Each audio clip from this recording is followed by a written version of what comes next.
tiempo, digo esto más allá de algunos comentarios que hizo Calu Rivero, ya hace un tiempo que se viene hablando, la misma Calu Rivero hace unos meses mencionaba un hongo, que yo ni me acuerdo el nombre, ahí está. Psilocibina, hongos mágicos. Y empezó como a, no digo ponerse de moda, pero empezabas a escuchar que más gente hablaba de esto, de los hongos mágicos. Y lo que nosotros nos preguntamos es, bueno, a ver, primero, ¿qué tan legal son? Segundo, ¿qué tan sanos o perjudiciales son? Porque son alucinógenos, entonces...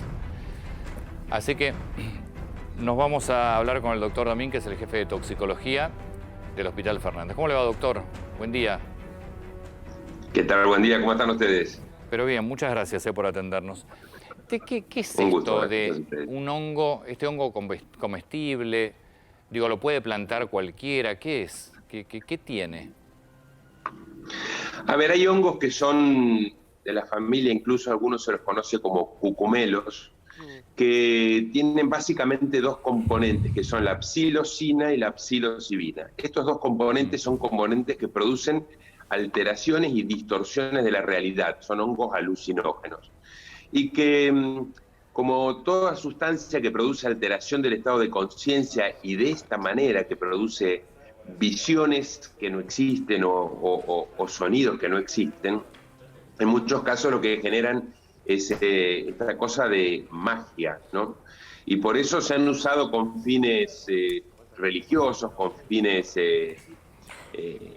alucinatorios, de viajes o de incluso de sanación a lo largo de la historia. Los chamanes, por ejemplo, en Centroamérica utilizan mucho este tipo de hongos para provocar este tipo de alteraciones.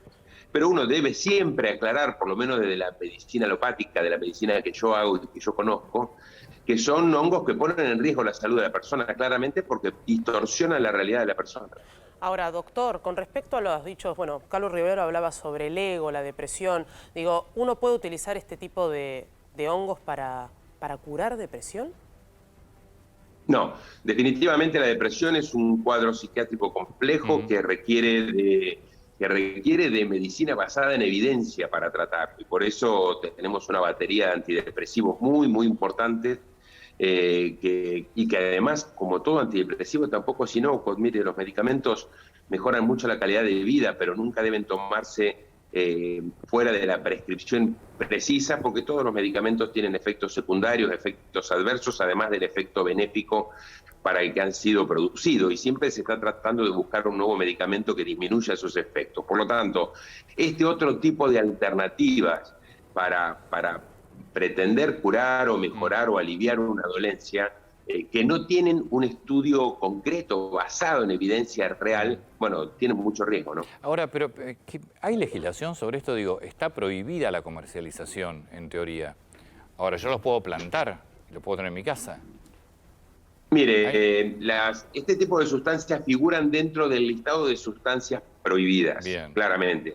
Ahora, usted si tiene en su casa una planta, la planta no está prohibida, es como el floripondio, no están prohibidos. Tienen principios activos que pueden producir este tipo de alteraciones y que están enlistados como sustancias prohibidas, pero la planta en sí no está prohibida.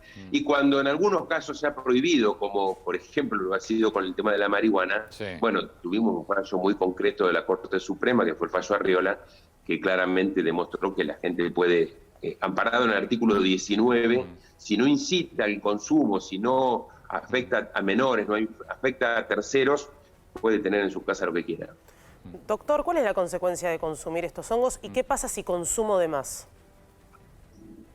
Mire, como toda sustancia tiene una sustancia, un nivel tóxico y una dosis letal. Por lo tanto, una concentración muy elevada puede provocar un cuadro de toxicidad grave, incluso extremo fatal.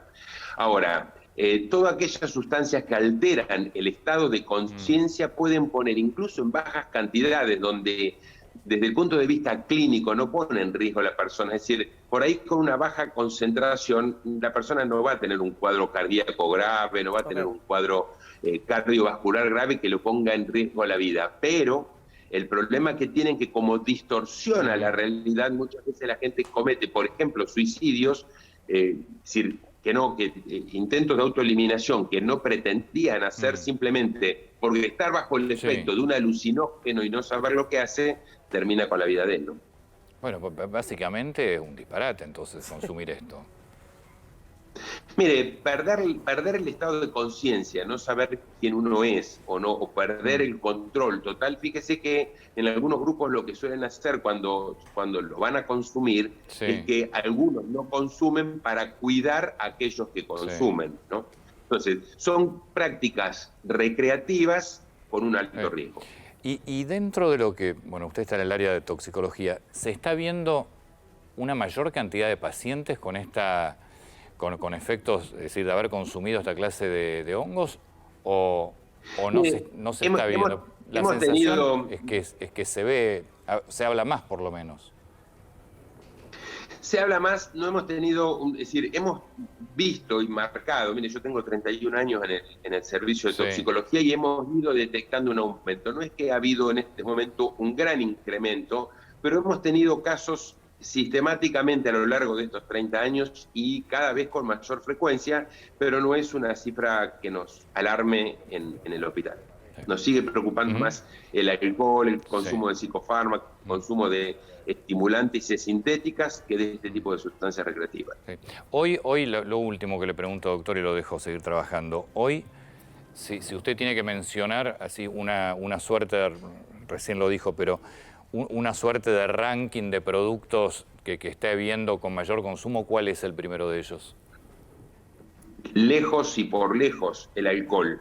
Con edades cada vez más chicos, tenemos chicos que comienzan con el consumo de alcohol en forma abusiva a los 13 años, con lo que sigue siendo el principal problema que tenemos, porque es la sustancia que genera, por la cantidad y la masividad de su consumo, es lo que más genera morbilidad, es decir, más cantidad de enfermedad, más consecuencias, no solo por el alcohol, sino por el estado alterado de la conciencia. El alcohol puede provocar daños por sí mismo, pero lleva a la pérdida de conciencia, accidentes, a muertes de terceros por accidentes. La gente sigue conduciendo vehículos bajo el efecto del alcohol, la gente sigue teniendo accidentes bajo el efecto del alcohol, con lo que sigue siendo la sustancia de mayor gravedad y con mayor consecuencia.